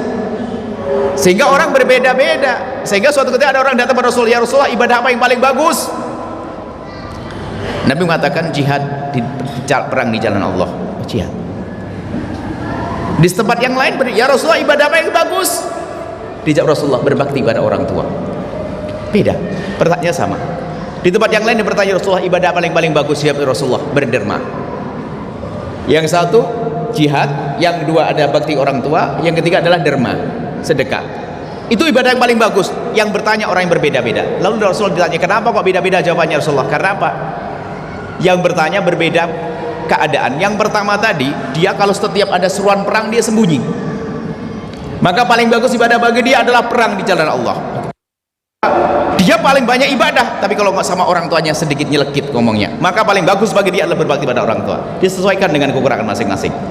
Bahkan dikatakan oleh Muzali, kalau ibadah kamu paling senang dengan suatu ibadah, bisa saja itu adalah surat hawa nafsu, maka yang paling berat bagimu adalah yang paling gede pahalanya. Orang pelit paling berat ngapain? Sedekah. Maka paling bagus bagimu adalah sedekah, kayak tadi itu. Seperti itu. Jadi berbeda-beda. Kalau memang kita merasa yang paling itu yang paling berat, maka utamakan untuk diri Anda bagian yang itu. Sehingga apa? Kita menjadi orang yang gampang lapang hati. Dicaci bagi orang, alhamdulillah, masya Allah, saya dikirimi ilmu untuk mengetahui kekurangan diri saya sendiri. Ya Allah. Lalu kita bisa mendoakan orang yang jahat sama kita setelah itu, ya Allah, makasih ya Allah, aku dicaci sama dia, ya Allah. Ya Allah, jadikan dia terbebas dari penyakit itu dan bebaskan penyakit itu dariku, ya Allah. Selesai. Allah alam bisawab. Baik, terima kasih Buya atas jawabannya. Kembali di sesi tanya jawab kami berkesempatan buat jamaah ibu-ibu, mohon untuk duduk tidak berdiri, satu orang satu pertanyaan, mohon disebut identitasnya. Assalamualaikum warahmatullahi wabarakatuh. Assalamualaikum warahmatullahi wabarakatuh. Allahumma sholli ala sayyidina Muhammad wa ala alihi. Izin bertanya Bu ya, bagaimana hukumnya menikah sendiri tanpa wali dari perempuan, tapi wali dari perempuan berada di kota bersama anaknya. Perempuan tersebut menikah menggunakan ustaz. Pendek cerita, perempuan tersebut hamil kemudian menikah ulang di KUA menggunakan walinya. Apakah sah pernikahan tersebut dan bagaimana nasab anaknya jika anaknya perempuan? Dan bagaimana hukumnya orang tua dari pihak laki-laki menyuruh anaknya menceraikan istrinya dan tidak memperbolehkan anaknya bertemu dengan istrinya? Karena orang tuanya mengancam anaknya jika anaknya tidak menceraikan istrinya, maka orang tuanya tidak ridho dengan akhirat. Dan orang tuanya berkata bahwa kehidupannya akan susah karena tidak mendapatkan ridho dari orang tuanya. Akan ada aja masalah yang timbul kalau tidak bercerai. Sekian dia. Baik, pertama, kenapa harus terjadi nikah sirri? Ini perlu ditanyakan dulu. Himbauan kami adalah nikah tidak harus dengan nikah sirri, supaya ada surat di situ, ada tanggung jawab kalau ada permasalahan. Cuman ada sebagian keadaan yang menjadikan seseorang harus nikah sirri. Jadi yang nikah sirri tidak semuanya disalahkan, tapi sebagai tarbiyah pendidikan yang kami sampaikan, upayakan nikah tanpa sirri, nikah terang-terangan ada surat. Cuman ada sebagian keadaan harus nikah sirri, nikah yang tidak diramaikan. Misalnya seorang laki-laki yang pengen menikah tapi sama orang tuanya tidak diperbolehkan, terserah alasannya masalah karir, belum selesai sekolah dan sebagainya. Sementara urusan nikah adalah hajat pribadi yang tidak bisa diwakilkan kepada siapapun. Maka jika betul orang tua melarang harga mati itu memang tidak boleh menikah. Kalau harga hidup maksudnya jangan nikah dengan itu, nak, nikahlah dengan ini, nggak boleh melanggar. Tapi kalau sudah harga mati, jangan menikah pokoknya, lah nggak bisa dong. Jangankan kok anak laki-laki, anak perempuan yang dilamar oleh seorang laki-laki yang sudah sekufu dengannya satu martabat, maka orang tua kalau melarang dia wali adl, dosa dia. Laki-laki melamar baik-baik yang satu kufu itu yang tidak menjadikan bapaknya itu malu, satu martabat, maka orang tua nggak boleh melarang kok di saat semacam ini. Makanya pintu pernikahan harus dibuka lebar-lebar. Melarang harga mati tadi maksudnya, tapi kalau melarang yang begini, nah, kamu anak perempuan, kamu jangan nikah dengan dia, tapi abah punya calon. Kalau boleh ngelanggar itu perempuan. Tapi kalau perempuan ini harga mati oleh orang tuanya, jangan nikah pokoknya, maka perempuan itu sah menikah dengan laki-laki yang sekufu dengannya dengan wali hakim. Macam ini orang tua yang melarang itu haram, karena namanya wali adl, bermaksiat. Orang tua melarang anaknya yang sudah dewasa ingin menikah, sudah ketemu calon yang sekufu, yang seagama, yang baik, kok dilarang, dosa orang tua laki-laki. Jangankan kok anak laki-laki, perempuan saja boleh meninggalkan orang tuanya di saat memang orang tuanya keras kepala. Karena apa? Kalau sudah perempuan berkata ingin menikah, hajatnya sudah besar. Kalau dibiarkan masuk wilayah zina yang dosa orang tuanya. Tapi tetap harus cari restu orang tua sebisa mungkin. Tapi kalau orang tua keras kepala, ini babnya beda. Nah, di saat semacam ini kadang untuk mencari yang halal dengan laki-laki yang kufu tadi, makanya terjadi pernikahan sirri, kadang semacam itu. Namanya nikah sirri, maksudnya nikah yang penting halal dulu untuk menghindar dari haram, tapi harus ada tanggung jawab. Jangan sampai dibuka nikah sirri untuk merendahkan perempuan, untuk main-main perempuan, sirri. Sebab kebanyakan dalam nikah sirri itu yang terzalimi perempuan. Setelah punya anak ditinggal pergi, bingung orang tuanya, perempuan dan sebagainya. Maka wanita harus waspada dalam hal ini. Tapi banyak wanita yang rela nikah sirri itu sebagian, termasuk di antaranya yang seorang perempuan, dia ditinggal suaminya meninggal dunia, anak-anaknya keras kepala semuanya. Kalau ibunya menikah, mau dibunuh, mau dipokoknya begini. Sementara ibunya punya hajat besar urusan pernikahan, dia nikah. Dan saya menyaksikan itu, dia nikah sirri. Nah, jadi ada beberapa alasan. Jangan juga dicaci yang nikah sirri, mungkin ada beberapa faktor. Asalkan alasannya benar, jadi benar nanti, kan begitu. Nah, kemudian cara nikah sirrinya bagaimana? Kan ada urutannya begitu. Dari pertanyaannya panjang, saya panjang juga jawabannya. Urutannya begini. Oke, sekarang mau nikah sirri. Lah kalau nikah sirri itu sebenarnya tidak pakai wali, itu adalah bertentangan dengan madhab kita Imam Syafi'i, dan jumhur ulama harus ada wali. Harus ada wali. Wali ayahnya atau abangnya atau adiknya. Di saat tidak ada wali, mungkin ayahnya jauh di negeri seberang atau di kota jauh, memang tidak ada wali. Wali sebagai wali yang asli, tapi bisa hakim yang menjadi wali. Hakim yang menjadi wali, mahkamah. Kalau tidak ada hakim, nanti harus ada orang soleh yang alim, yang mengerti hukum, itu diangkat menjadi muhakkam. Mengangkat seorang yang bijak untuk menikahkan. Bukan berarti tidak ada wali, walinya wali tahkim. Wali tahkim, maka seorang alim tadi yang akan menikahkan kedua mempelai ini dengan dua saksi tentunya. Tadi pakai saksi enggak? Pakai saksi. Mungkin kelihatannya pakai yang ini, cuman dia tidak mengerti. Tanyakan ustadz mana yang menikahkannya. Baik, jadi namanya tahkim. Jadi jangan asal. Nah, jadi dalam madhab Syafi'i, jadi kedua mempelai menyerahkan kepada seorang alim yang ngerti hukum agar menikahkan mereka berdua, lalu dinikah. Biasanya ada catatan-catatan untuk menjaga perempuan, diantaranya hak cerai dan sebagainya, supaya tidak tiba-tiba ditinggal pergi. Jadi perempuan ada penjagaannya di sini. Makanya kalau ingin nikah siri dengan seorang alim, jangan asal, supaya dijaga. Wanita ini akan dijaga. Baik. Kemudian kalau tanpa wali, ini tidak diperkenankan dalam madhab jumhur, kecuali madhab Imam Abu Hanifah. Dalam madhab Abu Hanifah tentunya menikahkan harus ngerti bab itu. Kalau ustadz yang mengerti, dia pernah belajar ilmunya lalu menikahkan tanpa wali, tentunya sah, ikut madhab Abu Hanifah.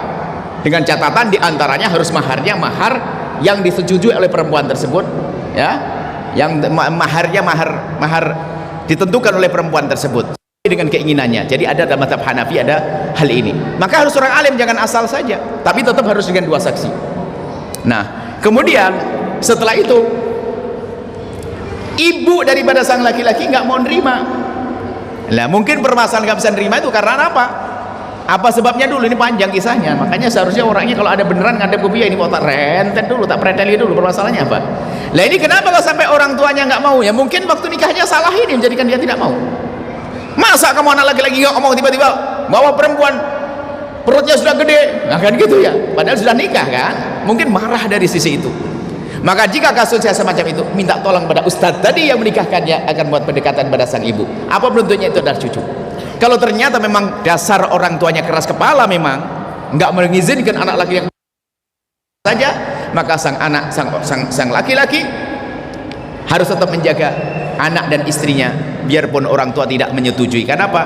Doa orang tua yang zalim tidak akan sampai kepada anak, karena yang zalim orang tuanya. Lah kok nikah nggak boleh, kan zalim, maka nggak akan pengaruh kepada sang anak. Yang menjadi pengaruh kalau anak itu zalim, sudah disuruh nikah sama ini, orang tuanya nggak mau, malah nikah yang ini hanya gara-gara jatuh cinta. Kenapa anak asmara tadi itu kan bahaya lah, bikin masalah lah gitu. Masuk betul doanya. Ini orang tua keras kepala, tidak mau menikahkan anaknya, tiba-tiba anaknya menikah marah-marah lagi, maka doa kutukan orang tua nggak akan nyampe kepada anak. Karena apa? Justru sang anak menyelamatkan orang tuanya agar tidak terjerumus dalam zina. Kalau anak dilarang untuk menikah lalu anak berzina, orang tua dapat bagian daripada dosa zina. Seperti itu. Kemudian ya harus upaya untuk terus damai, sebab biarpun nikah siri tanggung jawab hei kaum laki-laki dimanapun anda berada. Bukan nikah siri, bukan untuk main, perempuan bukan untuk anda. Nikah siri mungkin karena keadaan tertentu bisa dilakukan, akan tapi ingat tanggung jawab di hadapan Allah tetap ada. Urusan nafkah, urusan anak dan seterusnya. Hidup itu ada kisah setelah di dunia, ada kehidupan nanti di akhirat.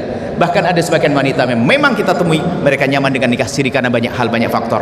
Jadi jangan juga direndahkan yang nikah siri, tapi ingat semua wanita yang nikah siri harus waspada. Jangan seperti orang datang kepada kami, Buya saya nikah siri ditinggal suami saya, tidak dikasih nafkah, saya dikasih anak 2, tidak tahu rimbanya di mana. Ini salahmu sendiri. Ini kan ya biarpun akhirnya harus kita tolong bagaimana caranya. Saya mau nikah lagi nggak tahu, suami saya nyerai juga enggak, nah, ini kan repot. Ini permasalahan juga dalam bab fikih. Baik, seperti itu. Panjang, saya jawab panjang juga ini kalau memang ada punya masalah tolong selesaikan. Jangan saja nanti masuk kedurhakaan pada orang tua juga, atau nanti tiba-tiba perceraian tanpa sebab juga haram, dosa. Nyerai orang tanpa sebab nggak boleh. Laki-laki mencerai istri tanpa sebab nggak boleh. Istrinya nggak salah, nggak dosa, haram juga. Baik. Karena itu semua bertentangan dengan keindahan yang diinginkan. Nikah harus indah, nikah harus bahagia. Wallahu a'lam bishawab. Baik, syukur ya. Kemudian kita kembali pertanyaan jamaah bapak-bapak. Satu orang, satu pertanyaan. Mohon untuk berdiri dan disebutkan nama dan tempat tinggal.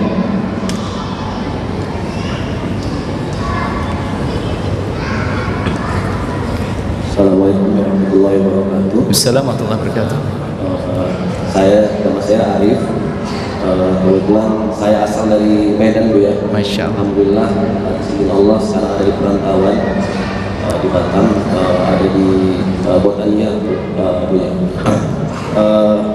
Dari yang tadi punya paparkan, memang secara pribadi itu saya alami, Bu ya, dalam hal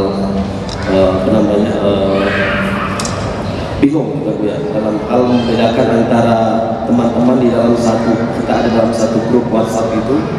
Dalam satu grup itu ada memang yang berselisih pendapat dalam hal pendapat ulama, tapi dalam hal ini kita sebagai penonton, ya bisa dibilang begitu, Bu ya, kita bingung kita sebenarnya ada di posisi mana. Padahal sebenarnya yang mereka sampaikan itu adalah bisa dikatakan benar gitu, Bu ya. Tapi dalam hal ini memang kita sebagai penonton susah untuk mendukung, karena dua-duanya sama-sama amar ma'ruf nahi munkar, sama-sama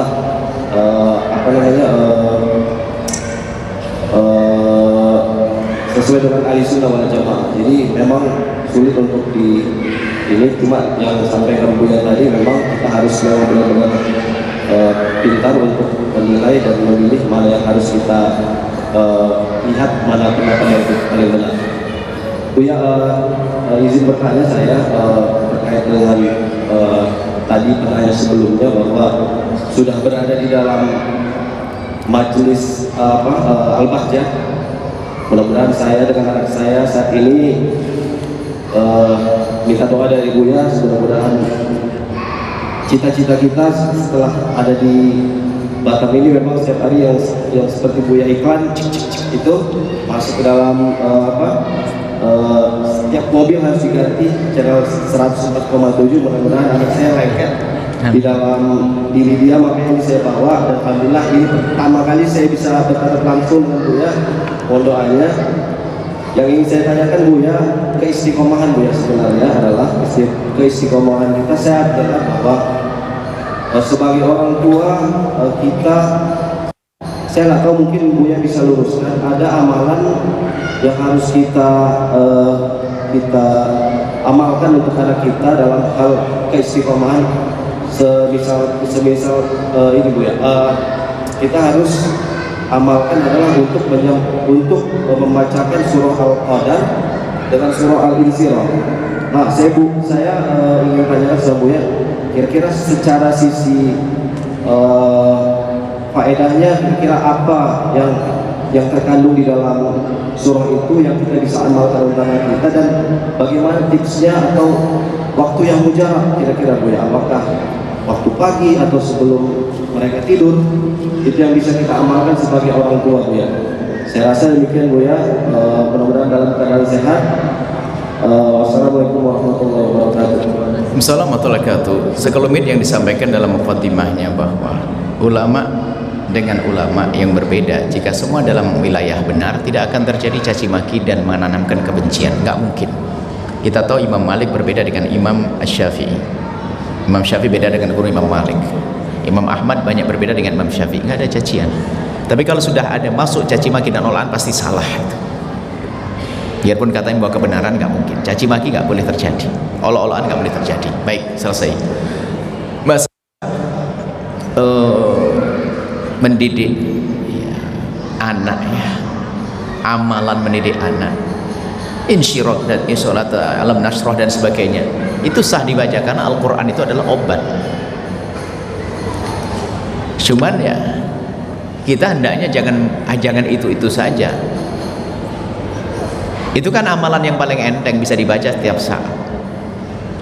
Tapi amalan yang luar biasa adalah kita langsung interaksi dengan anak kita, perilaku kita dengan mereka, ya, obrolan kita dengan mereka, kita tanamkan di pikiran mereka selera-selera yang menuju kepada syariat. Artinya apa? Membiasakan mereka kepada kebaikan. Kalau dalam bahasa sederhananya adalah paksa anakmu menuju kebaikan dengan cara yang tidak terpaksa. Kalau anakmu mondokkan anaknya, itu adalah paksa anakmu dengan cara tidak terpaksa. Bagaimana? Digiring sampai dia minta sendiri, kan dipaksa dengan cara tidak terpaksa. Jadi kita arahkan dari dini. Kita mau ke bawah kemana? Kalau kita anak pengen jadi dokter, dari kecil sudah harus diajarkan senang tentang kerawat orang, medis dan sebagainya. Selama ini dia hanya senang seni, tatanya suruh beda kedokteran, stres dia, kan begitu. Jadi bawa ke arah yang kita inginkan dari dini. Bagus yang Anda sampaikan, suruh denger radio, memang begitu caranya. Dengar radio Islami, radio dakwah, itu ada seruan televisi Al-Bahjah TV dan seterusnya. Ya memang itu adalah salah satu cara. Anda hadirkan majelis, jangan dianggap sepele. Anak-anak kecil kita senang, bayi-bayi orang dibawa ke sini, memang akalnya belum paham tapi rohnya dengar dia. Mendidik itu dari dini begitu, dibawa anak-anak kecil, dia nggak paham. Bahkan saya tidak pernah terganggu dengan cerewetnya anak kecil. Ibunya saja kalau cerewet saya baru marah. Kalau anak kecil gak ada masalah, saya tidak bakal terganggu kok. Nah ini, membiasakan ini di antara cara mendidik. Kemudian hal lain lagi yang sering dilupakan oleh orang adalah hadis Nabi, Allah fi aunil abdi makanal abdu fi auni akhihi. Pedulilah dengan anaknya orang, maka anakmu akan dijaga oleh Allah. Peduli dengan serius dengan anaknya hamba-hamba Allah. Itu adalah ilmu pantulan dahsyat. Orang egois, orang pengen anaknya paling pinter, paling alim, paling hebat, paling tenar, mungkin dia jadi ustadz. Paling ada egois kadang-kadang kalau kita hanya ngerawat anak kita sendiri, apalagi dia diberi kekayaan, bisa sekolahkan di mana saja. Egois. Tapi kita rubah, pedulilah dengan anaknya orang, maka lihat Allah yang akan menjaga anak kita sesuai yang dijanjikan oleh Allah melalui lisan Rasulullah. Allah fi aunil abdi makanal abdi fi auni akhi. Allah akan menolong seorang hamba yang peduli dengan orang lain. Misalnya peduli dengan para santri, maka anak kita akan ke bawah. Biarpun seandainya mereka tidak tinggal di pondok pesantren, maka rohnya roh pesantren. Karena apa? Kita sudah menolong anaknya hamba Allah, maka janji Allah, Allah akan menolong anak kita. Itu amalan yang sangat dahsyat tapi sangat dilupakan oleh hamba-hamba Allah. Wallahu a'lam bishawab. Kita doa bismillahirrahmanirrahim. Alhamdulillahirabbil alamin. Allahumma shalli ala sayyidina Muhammad wa ali sayyidina Muhammad. Allahumma ya Allah, pandang kami dengan kasih sayang dan cinta dari-Mu ya Allah. Ya Allah Wahadat yang Maha Kasih, kami mohon ampuni segala kesalahan kami, dosa-dosa kami. Dan kami mohon ya Allah, buka kekurangan kami di mata kami agar kami mudah untuk berbenah ya Allah. Buka kekurangan kami, tunjukkan kekurangan kami di mata kami ya Allah. Dan kami mohon tutup kekurangan orang lain dari mata kami, dan tutup kekurangan kami dari mata mereka, dan buka mata aib kami di mata kami sendiri ya Allah. Kami sering buta dengan kekurangan kami ya Allah, sehingga kami sering sombong dengan kelebihan yang Kau berikan ya Allah, padahal itu dari-Mu ya Allah. Kelebihan harta, kelebihan ilmu ya Allah, kami sering sombong dengan itu ya Allah. Kami mohon tunjukkan kekurangan kami ya Allah, dan mudahkan kami untuk membuat perubahan ya Allah, ya Allah, ya Allah, ya Allah. Siapapun yang hadir malam ini yang mengikuti acara ini ya Allah, jadikan kami manusia sukses di dunia dan di akhirat ya Allah, yang mudah buat perubahan menuju kebaikan ya Allah. Ya Allah, jika Engkau menghendaki tidak ada yang bisa menghalangi ya Allah, jika Engkau yang menolong tidak ada yang bisa mengganggu ya Allah. Maka kami mohon ya Allah, berikan pertolongan bantuan kepada kami ya Allah, dan kami mohon wujudkan keindahan dalam rumah tangga kami ya Allah, suami istri yang saling mencintai karenamu ya Allah, dengan anak yang soleh-solehah yang dibanggakan oleh kekasihmu Nabi Muhammad. Kami mohon ya Allah, siapapun dari kami ya Allah yang punya hajat menikah, mudahkan mereka untuk mendapatkan pasangan orang-orang yang Kau ridhoi ya Allah, yang menjadi sebab mereka mulia di dunia dan di akhirat. Dan kami mohon jauhkan kami dari berbuat zalim kepada pasangan kami, jauhkan kami dari berbuat zalim kepada pasangan kami ya Allah. Sadar ya Allah, berikan kepada kami kesadaran ya Allah untuk itu ya Allah. Jangan sampai kami berbuat zalim, aniaya, menyakiti ya Allah. Dan jadikan hidup kami indah dalam cinta karenamu, dan jadikan kami semua hamba yang saling mencintai karenamu Allah. Jauhkan kami dari benci, dengki, dendam kepada sesama kami ya Allah. Jauhkan kami dari benci, dengki, dendam kepada sesama kami ya Allah. Maka kami mohon, jika ada orang berbuat salah kepada kami, menyakiti kami, zalim, aniaya kepada kami, menfitnah kami, menggunjing kami mohon ya Allah, ampuni mereka, jangan hukum mereka, berikan kesadaran ya Allah. Mereka umat kekasihmu Nabi Muhammad. Kami tidak rela jika mereka Kau hukum ya Allah, dan hilangkan benci dan dendam, dengki di hati kami. Kami mohon ya Allah, ya Allah, yang sempit rezeki lapangkan dengan rezeki yang halal penuh berkah, yang sakit sembuhkan, yang punya hutang mudahkan kami dalam bayar hutang-hutang kami. Dan kami mohon ya Allah, siapapun yang pernah kami zalimi ya Allah, kami sakiti ya Allah, baik dengan lisan kami ya Allah, karena kami sering berucap ya Allah, kami sering bertutur kata, kami sering menyampaikan kalimat-kalimat yang hatinya tersakiti oleh lisan kami, oleh perilaku kami. Kami mohon ganti dengan kebahagiaan ya Allah. Dan ampuni kami ya Allah, ampuni kami dan ampuni orang tua kami dan guru-guru kami. Berikan kasih sayangmu kepada mereka. Makmurkan majlis para ulama-ulama yang ada di kiri kanan tempat ini ya Allah. Marhabaib ya Allah, makmurkan majlis mereka ya Allah. Dan kami mohon ya Allah, berikan kepada kami umur panjang dalam ketaatan serta sehat walafiat, dan berikan kepada semua yang telah berjuang bersama kami di tempat ini segala kebaikan di dunia dan di akhirat untuk diri dan keluarga mereka. Dan kirimkan kepada kami ya Allah, kirimkan kepada kami ya Allah, kirimkan kepada kami hamba-Mu yang tulus, ahli surga-Mu ya Allah, yang bisa berjuang bersama kami, dan jadikan kami bersama mereka. Jangan tinggalkan kami ya Allah, jangan tinggalkan kami ya Allah. Berikan kepada kami semua husnul khatimah, mati dalam keadaan iman. Dan kami mohon ya Allah, jadikanlah ucapan kami di akhir hayat kami kelak, saat Engkau hendak mencabut nyawa kami. Kami ingin saat itu ya Allah, hati dan lidah kami mampu mengucapkan kalimat agung dan mulia, la ilaha illallah Muhammadur Rasulullah, la ilaha illallah Muhammadur Rasulullah, la ilaha illallah Sayyidina Muhammadur Rasulullah sallallahu alaihi wasallam. Rabbana atina fid dunya hasanah wa fil akhirati hasanah wa qina adzabannar. Wa sallallahu ala sayyidina Muhammadin wa ala alihi washabbihi wasallam. Alhamdulillahirabbil alamin. Al-Fatihah.